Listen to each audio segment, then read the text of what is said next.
everyone, it's Max, and welcome to my reading vlog of Becca's 48-hour Bookoplathon readathon. I am so excited. I will leave her video linked down below. I have like the worst time explaining it, but basically what is going to happen is every 12 hours we're going to get 2 prompts based on Becca's Bookopoly boards. Okay, so the first prompt is to read a book with a dark cover, and you can read books that you have already started, so I'm going with the audiobook that I'm listening to, and that is Record of a Spaceborne Few by Becky Chambers. I am almost halfway through it, so I also have the physical, like the ebook version of it borrowed as well, so I'm gonna drive and go to the gym and listen to it while I work out and drive, and then also read it on my phone in ebook format. So hopefully that'll all work out. And then the other prompt is to read a fantasy. And for this, I'm going with, it's a very light fantasy, but that is House of Salt and Sorrow by Erin A. Craig. It's short, on the shorter side, and this is about a girl who has like a bunch of, I think it's like a 12 Dancing Princesses retelling, or 12th Night. And now it's like, each of her sisters keeps dying, and she's plagued by like ghostly visions, and she like gets someone to help her find out who killed her sisters. I'm hoping there's some sort of fantasy in here. With ghostly visions, I'm going to count it because that's fantastical. I'm trying to read like shorter books, so that's what's going on there. If I do start that and realize it is really not fantasy, I'll either go with a different physical book on my, like that I own, or I will go with like an ebook, because I do have some short fantasies on here. That is a discussion for later, because I am going to start with Record of a Spaceborne Few. But I'm going to finish like getting ready to go to my dad's house and then go to the gym. I do have a dinner with like some friend, like my dad's, an old friend of my dad's and his family, so honestly I might only be getting to 1 book, but that's okay, because honestly I don't even know if House of Salt and Sorrows would work for this prompt anyways. But I will talk to you all later. Alright, it's 11:46 and I am like 60 something pages away from the end of Record of a Spaceborne Few. If you go off of the Libby pages, if you go off the Goodreads pages, I am 46 pages away from the end. It's okay. This is the 3rd book in the Long Way to Small Angry Planet series, and I feel like you should read the first one and then you could read either the 2nd or the 3rd. You don't have to read them both. And this one is definitely my least favorite. It's just boring. We're following like 3 characters on this one spaceship, and it's like basically like a world. It's just not on a planet, it's a spaceship. And it's just kind of dragging, like seriously dragging. There's not really any plot, and so the characters like barely have any real storyline, and all of them just feel like they're just kind of floating day to day, or I guess like 2 of them really feel that way. And I'm just, I don't know, having a really hard time really getting into it and caring about like what's gonna happen, because there's literally, I don't know what like they're working towards. I don't know what this book is building towards at all. And like, yeah, A Close and Common Orbit, it took a little bit to get there, but we did have a plot in the end. This has like no plot. I'm less than 100 pages from the end, and I don't know, it's very average to me. But I am almost done. And then I realized, so it's late, I'm so tired. So when I finish Record of a Spaceborne Few, I'm going to read Lumberjanes Volume 14. Because I think the last time I checked Hoopla for Lumberjanes, they only had 13 volumes out. So I'm going to read volume 14 for Read a Fantasy, which I'm really excited about. You know, Lumberjanes has gone downhill. I think I associate it with since Noelle Stevenson left to, I think, pursue She-Ra. I'm not really sure, but that kind of the timelines matched up there. And they definitely have gone downhill since then. But I am still excited to continue the series. So I'm going to finish Record of Spaceborne Few and then jump into Lumberjanes Volume 14. Okay, it's 12:09 and I just finished Record of a Spaceborne Few. And I'm going to give it a 3.25 out of 5 stars. It was so anticlimactic. Like, nothing really happened. One thing happened, one big event, or I guess 2 big events happened, but one was barely brushed upon and one wasn't finished. So it just kind of flatlined and nothing happened. There was no climax. Like, I don't even know what the climax was supposed to be. And it just like, very average. Nothing compared to the other two, honestly, so I'm a little nervous about The Galaxy and the Ground Within, but I'm gonna read that in April. So that means I finished my first book of Becca's Bookoplathon that went towards read a book with a dark cover. Now, before I go to bed, I'm going to read Lumberjanes Volume 14, which is 115 pages, so I should be able to fly through it. And then, yeah, I've got my alarm set for 5 a.m. to get the next round of prompts. Very excited, but I'll talk with you once I've read Lumberjanes. All right, it's 12:45 and I just finished Lumberjanes Volume 14. It's better than the last few, I feel like. I gave it a 3.75 out of 5 stars because I feel like it's just, the big thing is that I feel like these have lost the morals. Like, I feel like at the beginning they had a lot of, like, the stories were great, the magic was great, but they also had, like, morals. And it didn't feel like you were just reading, like, this fun adventure comic. Like, it felt like there was, like, a reason for it. Now they've just, like, lost that. So 3.75 out of 5 stars, and that hit the fantasy prompt. But I'm gonna go to bed and I will check back in with you in about 4 hours. Hi guys, so I'm recording this a couple days past Becca's Bookoplathon, and that is because my camera battery died. And I started filming on my phone and the footage like isn't working. The voice part of it, the sound part of it is coming through, but the visual is not. And thankfully it's just for one book because my mom was coming into town and my camera charger was at her house and she brought it with her, so I was able to get it, charge my battery, everything was fine except for one book. So the first thing is that I woke up at 5, realized I had my time zones wrong and it actually was coming out at 6. So then went back to sleep for an hour, got back up at 6, and then the roles came out and it was to read a book by a person of color author or had a person of color main character, and then a contemporary. So for person of color author and main character, I went with Reflection by Elizabeth Lim. This is a twisted tale, and it's as if Mulan had to go to the underworld to save Shang. Now this was like, I was nervous about this one. I thought, I don't know, I thought that it like didn't really go with like the movie. I wasn't quite sure like why they were doing this, but I actually ended up quite enjoying it. And it was when, in the movie, when Mulan is hurt by the bad guy, whatever that guy's name was, Shang instead took the sword, like the sword wound, instead of her. But I guess it was a lot more dire and he ends up basically dying. And Mulan is told by his dad's spirit and his family, like animal, like, you know, Mulan has Mushu, well, Shang and his family has this lion, and she has to go to the underworld to save him. Now, this was actually really fun. I had a blast. I really liked Mulan and Shang, and I was worried that like she was gonna spend most of the time in the underworld trying to find him. She actually finds him pretty fast, and the rest of the story is them trying to get out. And I liked their dynamic. I thought that this went really well, and it didn't feel like, you know, Disney movies, they do have a reputation of being very insta-lovey, and this just kind of really expanded their relationship, and it really felt like they were friends before they fell in love, and it was really enjoyable. Couple things that annoyed me. One, like Shang is like dying, and the guy who's like the emperor's like scribe or whatever like refuses to like let him like come along, and Mulan's like, fine, I'll take care of him, you don't have to wait for me, like, but I'm not just leaving him here. But that doesn't make sense with the movie, because they, when Mulan was hurt, they stopped and they healed her. Even when they figured out she was a woman, they still like took care of her. So the fact that he was just willing to just like leave Shang did not track. And I thought that that would never actually happen, like in this movie's canon. Like, I'm like, there's no way that they would just leave him when they took care of Mulan in the movie, even after they found out she was a woman. And it just like, I was kind of like, okay, like that doesn't actually make sense. Then Elizabeth Lim, who's the author of Spin the Dawn, used her favorite plot device, which is one of my least favorite plot devices, and she uses it twice. And she did the same thing in Spin the Dawn, and was actually one of the reasons why I ended up DNFing it.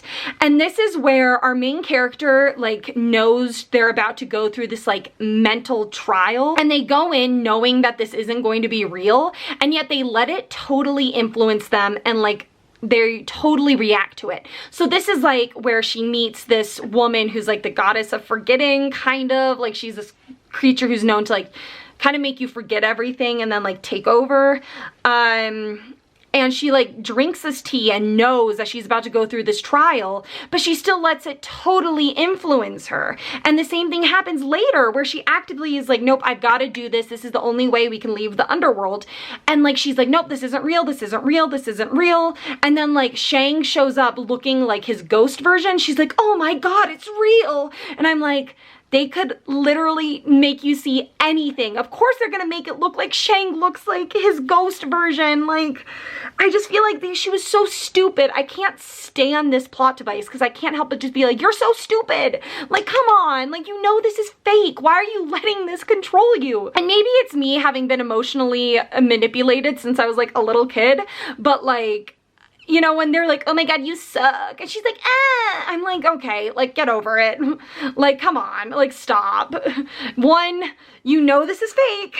Two, like, who cares if your dad says you suck? Like, get over yourself, pull up your big girl panties, and get through the friggin' thing. Like, I just can't stand it. I hate this plot device so much because I just think they're being so stupid and I just get so angry with them. I'm like, come on, you know this is fake, you know it is.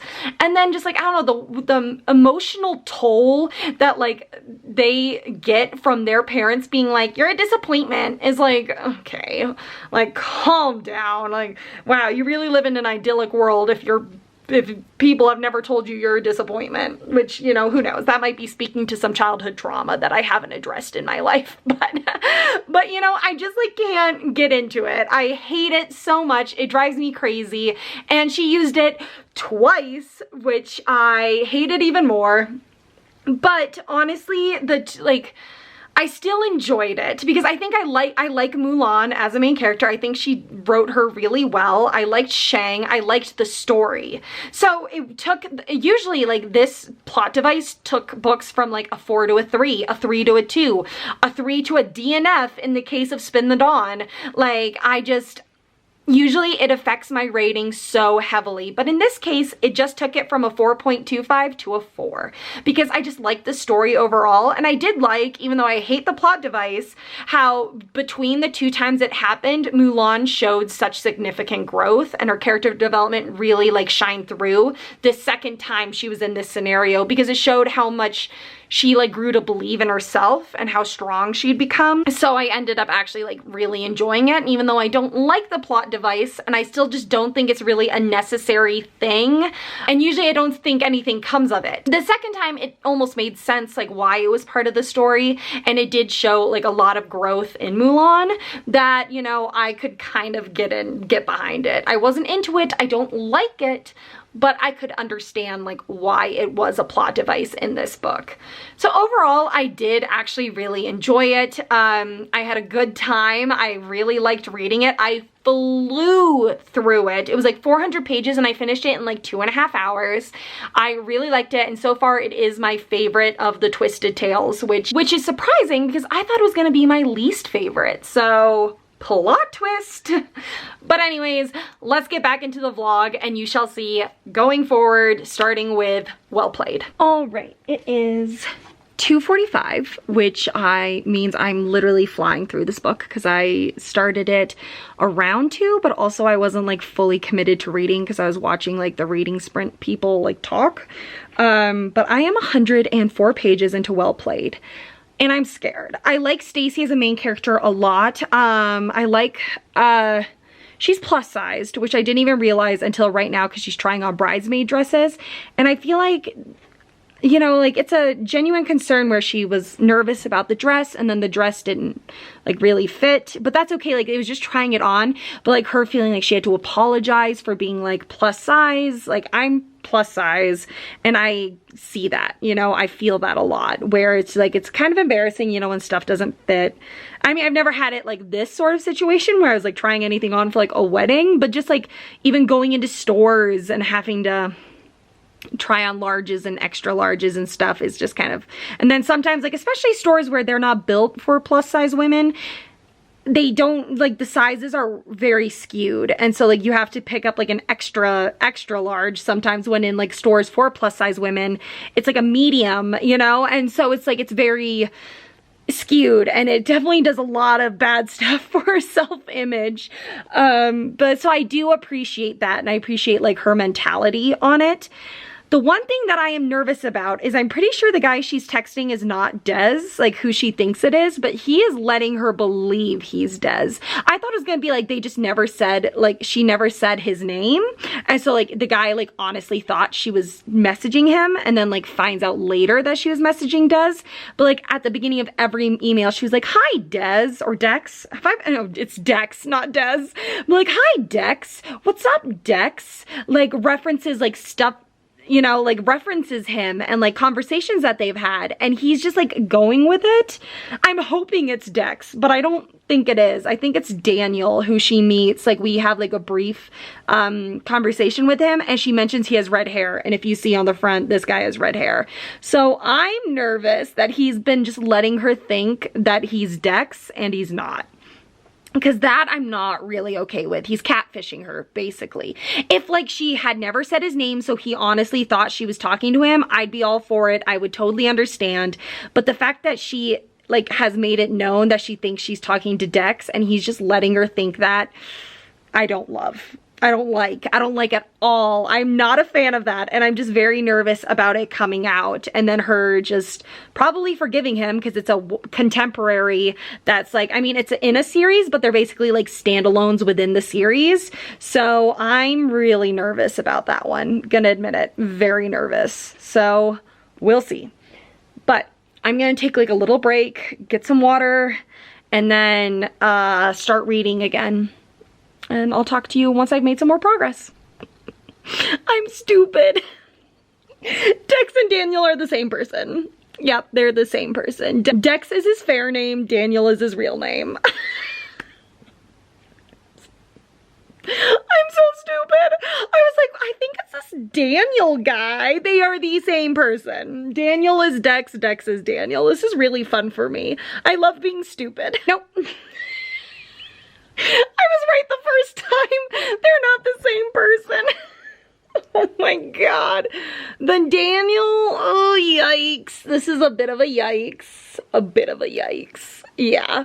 So Daniel and Dex are cousins. Yeah, yikes. Oh no, oh no. And I'm only 130 pages into it. We have 170 pages to go, 180 pages to go. What, like, that's like too much time for like this drama to be happening now. Ah, yikes. Yikes.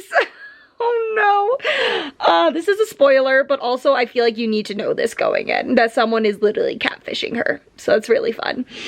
I don't know how I'm gonna feel about this. This is going downhill real fast. Real fast. Real fast. So we'll see. I'll check back in with you later. All right, it is 4:45 and I just finished Well Played. And boy, was it disappointing.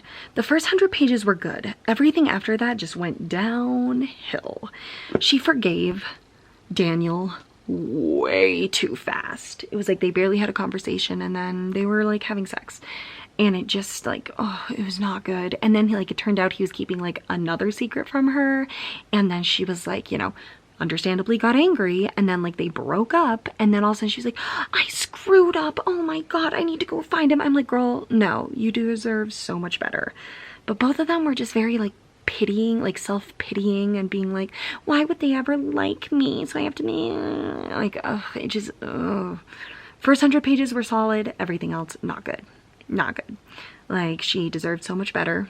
And also, like, I don't know. And then he was just like, his excuses were like, I was never the attractive one. They always made me like control my cousins. And it was just like, oh my god, like stop talking. It was just so annoying. So I'm giving it like a 2.5, 2.75 out of 5 stars. Really, really disappointing. But yeah, so I have an hour and 15 minutes before the next roll drop. So I'm gonna go to the gym, do a workout, and then hopefully by that point, I'll be able to get home before the roll drop or talk about it or like see them in the car, like before I start driving. So yeah, overall 2.75 out of 5 stars. So far, my ratings have been for Record of a Spaceborne Few, for Read a Book with a Dark Cover, I gave a 3.75 out of 5 stars. Then Lumberjanes Volume 14 for Read a Fantasy, I gave a also 3.75. No, I'm sorry. Record of a Spaceborne Few, I gave 3.25 out of 5 stars. Lumberjanes Volume 14, I gave a 3.75 out of 5 stars. For Read a Book with a Person of Color main character or written by a person of color author, I went with Reflection by Elizabeth Lim, both person of color author and main character. I gave it a 4 out of 5 stars. And then to read a contemporary, I read Well Played by Jen DeLuca, which I gave a 2.75 out of 5 stars. So I'm really excited about the next roll drop. I'm hoping I enjoy those books more, or else this is going to turn into a bit of a disappointing readathon. But I will check back in with you around 6. All right, hi guys. It is 6:20 at night, and the second set of roll drops, or third set of roll drops, I guess, has just happened. And one was a chance card. Now what I did was I took all the books that I like my physical books I brought from my mom's house that like I had that were shorter, that were for the Bookoplathon, and there were 8 of them, like since I read 4. And then I took 8 like Nook books that I have, and I got roll number 8, or the random, and then I random number generated, and I got 8. The 8th one was Among the Beasts and Briars by Ashley Poston. I'm so excited. I've read multiple of her books in like readathons, 24-hour readathons, and this is only 338 pages, so it should be really fast. I believe it's about friends who, I don't know, I'll read the synopsis and then I'll get back to you. Or once I start reading it, I'll give you a synopsis. And then the other drop was first book in a series. Now I might change this because I'm going to read Among the Beasts and Briars first. And I think it'll depend because there's a couple things I could do. I could do Truth Witch if I want to be part of the Witch Along, Witch Lands Along or whatever that JD Ray Reads is hosting. But I also might not want to because I don't know, I'd rather, if I'm gonna start series, I'd rather start series that I own the first book of and not just like start Truth Witch because other people are doing it. But the other first book in a series I have is Truly Devious by Maureen Johnson. I think this would be nice to break up all the fantasy that I've been reading. Like, even though I didn't like Well Played, it was nice to have like a contemporary thrown in there since I've read like 4 fantasy novels.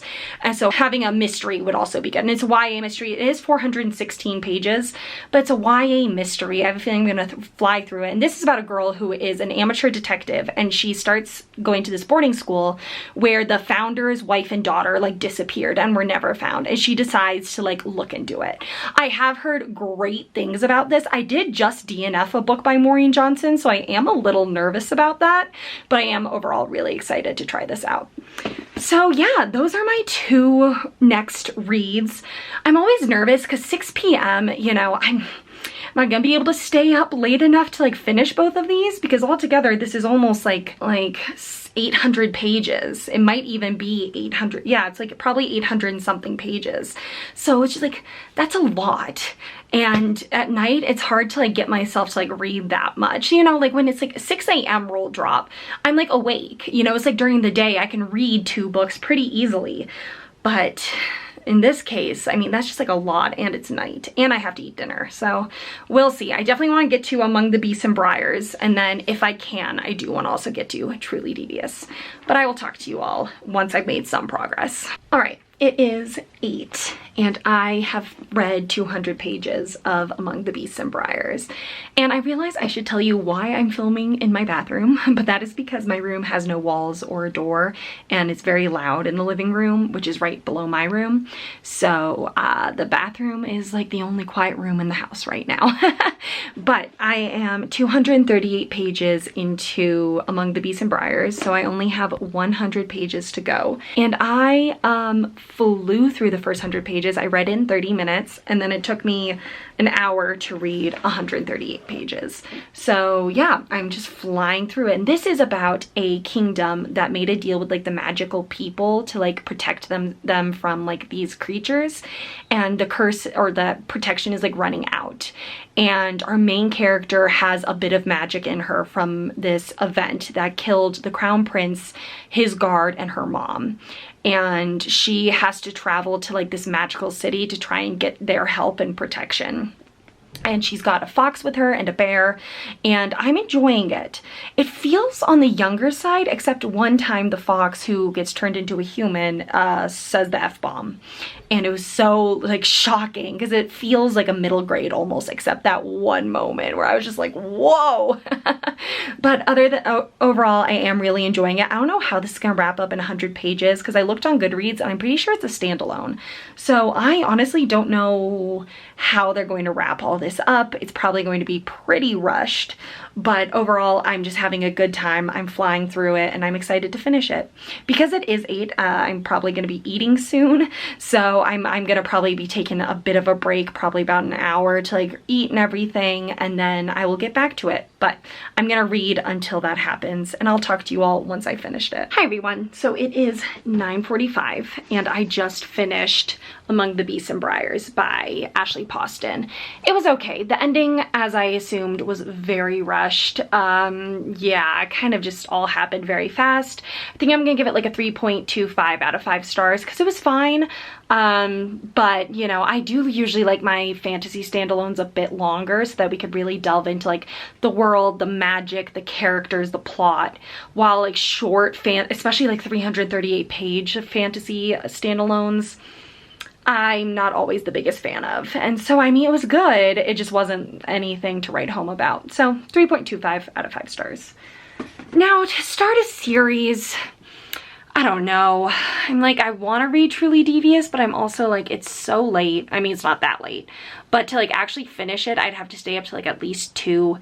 And that's just like not really something I want to do. So I think I've got the first book in a romance series that are like retellings called Her Mad Hatter by Marie Hall.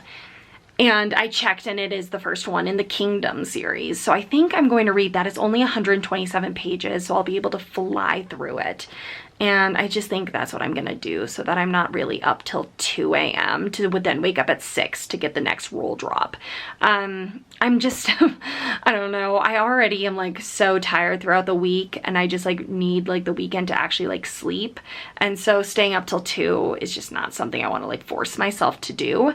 So yeah, so that's what I'm gonna do. I'm gonna read this short story and I will come back to you once I've done so. Because it's only 127 pages, I'm just gonna read it and then I'll come back to you at the end. It's like Alice goes to Wonderland when she's an adult and Hatter is like sworn off romance or something, but there's like a fairy godmother that like kind of brings Alice to him as like basically a soulmate or like the perfect woman for him.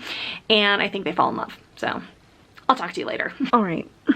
It's like 12:20 and I finally finished Her Mad Hatter. Oh my god, it took so much longer than I thought it would. Like even the Goodreads says it's like 130 pages. So I don't know why it took so long. But I finally finished it and I'm giving it 3 out of 5 stars. The plot was fun, characters were good, not much smut. Wish there was more, but it was like fine. So, yep, 3 out of 5 stars. Now I'm gonna go to bed for the next 5 hours and like 30 minutes until the next roll drop. So yeah, good night. I'll talk to you at 6. Hi everyone, it's 8:30. I got up at 6 for the rolls, but then I was going to update you, but my dad got up to get ready to go skiing and then I went back to sleep. So the gods were looking out for me to change my choice from Truly Devious to Her Mad Hatter for first in a series, because this role was other, which is to read a book outside of your regular genre. And the only book that I brought with me that's outside of my regular genre was Truly Devious by Maureen Johnson. So I'm gonna read this. It's 416 pages, which I feel a lot better about reading like during the day than at night. And I read Reflection yesterday, which was around the same amount of pages. So I'm feeling really good about this now. I'm excited to read it and I'm so happy I changed my mind last night because I would be pretty screwed. I guess I just read a Nook book, but. And then for the other prompt, it was takes place in present day.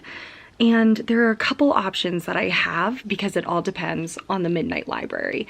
This is the one I want to read, but if it turns out it takes place like in the future or in the past, I will change it. Now I know that this is about a character who either is is thinking of killing herself or like attempts to, and instead of like dying she goes to like limbo and like gets to like look back at her life, I think, and like maybe if she like makes different choices or something.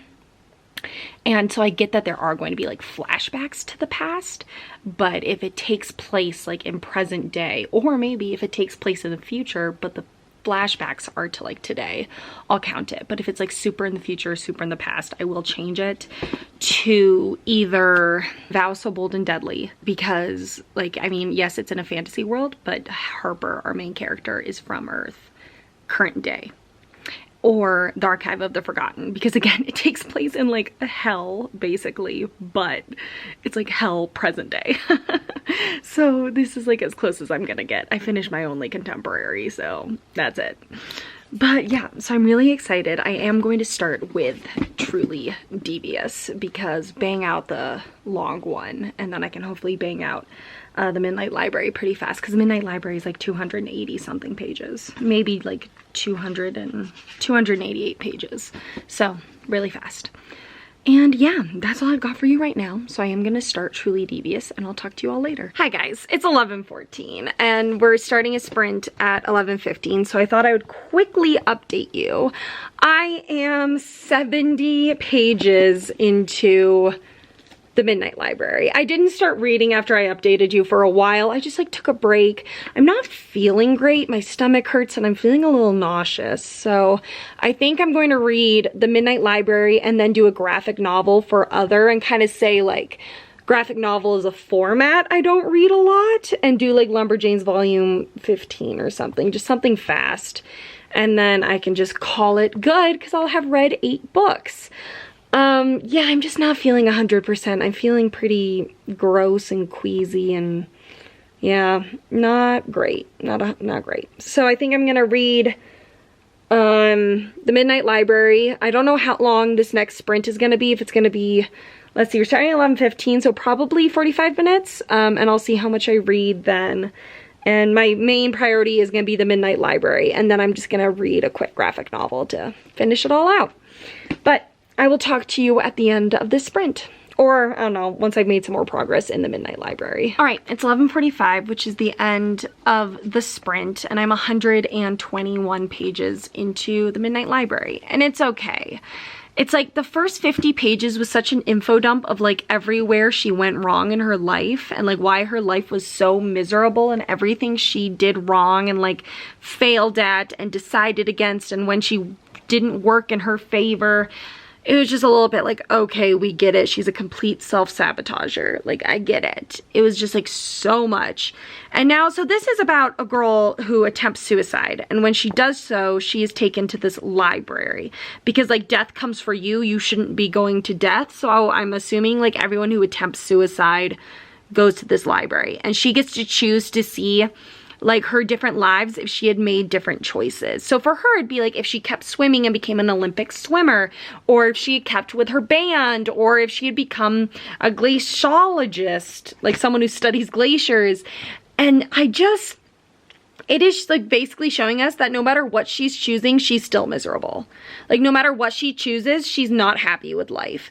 And like, I get it, where it's probably gonna be like she realizes that it doesn't matter like what life she chose or if she had made different choices. Like there are going to be things wrong in all lives, but hopefully some things that are good. But she hasn't even found like one good thing yet. Like she's so annoyed or like disappointed with every single life, and like anything that happens in any of these lives, it's disappointing. And I'm just like, oh my God, like, okay, like how about she starts looking for the positives? Like, yes, of course, not all parts of life are good and happy, but like there are some parts of it that are, and she's just so focused on the bad and the unhappy that is just getting a little repetitive of her being like, oh, it's not perfect. Oh, life isn't the greatest thing ever. And I'm just like, okay, we've been like through 4 variations, and I'm like, okay, like let's start getting some sort of difference here. Like, I don't know. So it's fine, but I'm definitely not really like liking it. It's pretty average right now. But I'm gonna take a shower and then I'll come back and do some more reading. All right, it is 1. My hair is still slightly wet, so if it looks like wet, that's what it is. I got out of the shower and I am 182 pages into the Midnight Library.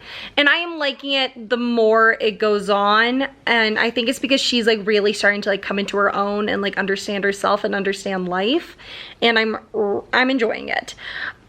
I feel like there's not, I don't know, it's like just give her one life where like everything's just normal, but like I feel like she can't, or else she would choose that life, and I feel like this is her gonna come to terms with being okay with the life that she has or something.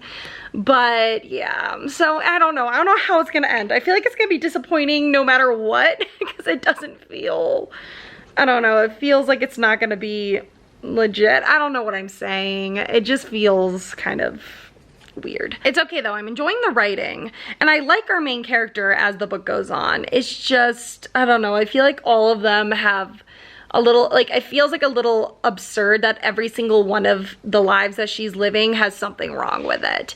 Or like someone's dead, or someone cheated, or this or that, and it's just like, okay, so you're basically showing her that no matter what, her life sucks. And it's just like, I don't know, I can't get over that. Where it's like there's gotta be some life where like where something's going right, and I don't know. But yeah, so it's going okay. I'm going to eat lunch. I'm starving. And then once I do that, I will finish this and talk to you once that happens. All right, everyone. It is 2:40 and I just finished The Midnight Library by Matt Haig, which went towards read a book that takes place in the present. It definitely does, for sure, because it turns out like every life that she lives, it's like the same time. It's just like, here's what you'd be doing if you were a glaciologist, or, you know, a famous pianist, or all this stuff, and it all takes place in current day. I enjoyed it. I gave it a 3.75 out of 5 stars. I feel like it was pretty predictable. Like what happened was like, yeah, sure, that makes sense. But it was a hopeful ending, which I did enjoy. I definitely liked it more than The Humans, which I also read by him. I haven't read anything else by him, but The Humans was a bit of a disappointment for me because so many people love it and I just didn't. So I am really happy that I enjoyed this more. Now, all I have to read is the other category, which is like a book that is not in one of your top 2 genres, aka for me, not fantasy. Or, I don't know, because I'm realizing, you know, I don't read that much sci-fi, but graphic novels, I read a lot of sci-fi. So I'm like, should I pick up something like a sci-fi graphic novel? Or should I get, like, try to find a contemporary graphic novel? We'll see. I'm gonna look on Hoopla and see the graphic novel selection, because I mean, I feel like I would be cheating a bit if I did a fantasy graphic novel, but I could take other as like, this is not my most common format. My most common formats are like physical books and audiobooks, not graphic novels. We'll see. I'm gonna check them out, and I will talk to you once I've made a decision. All right, I am going to read Giant Days Volume 1, and this is a contemporary graphic novel about girls in college. That's all I've got for you. That's all I really know about it. It's only 112 pages, and that's probably including a gallery, so I think it's gonna be pretty short. And then I'll have finished all of the challenges. Yeah, I don't even know if I've ever really read a contemporary graphic novel, so this would be, I think, my first. So that's exciting, but I'm gonna read it and I'll get back to you once I'm done. All right, everyone, it is 3:30 and I just finished Giant Days Volume 1, which means I have completed Becca's Bookoplathon. I've completed all of the challenges, and I gave Giant Days like a 3.5 out of 5 stars. It was good, but it was pretty average. So let's just wrap up the weekend. So the first book that I finished was To Read a Book with a Dark Cover, and I went with The Record of a Spaceborne Few by Becky Chambers. For sure my least favorite out of the series. I feel like there was no no plot, and it's just like, yes, her books are character-centered, but I feel like there's usually some sort of a plot. But for this one, there just really wasn't, and there were too many characters that we were following, so I didn't really get that devoted to any of them. That's not the right word, but whatever. And I gave it a 3.25 out of 5 stars. Next book I finished was For the Prompt Fantasy, and I went with Lumberjanes Volume 14, which I gave a 3.75 out of 5 stars. Definitely like on the up from like the past few volumes, but nowhere near the beginning. The next book I finished was to read a book with a person of color main character or by a person of color author. I went with both, and I did Reflection by Elizabeth Lim, and I ended up really enjoying this.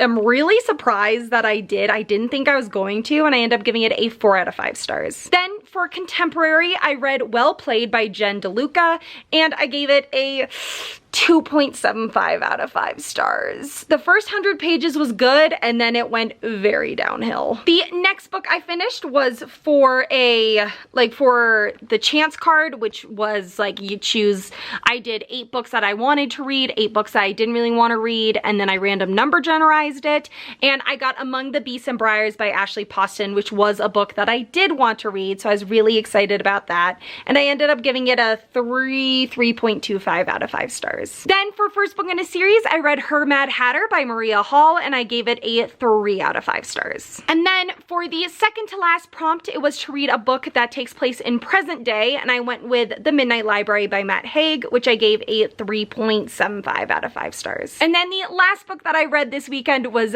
Giant Days Volume 1 by John Allison, and this was to read a book that was in a other, which is basically not in your top 2 genres. So this was a contemporary graphic novel, which I never read, and I gave it a 3 out of 5 stars. All right, everyone, thank you so much for watching. I hope you enjoyed, and I will see you soon with another video.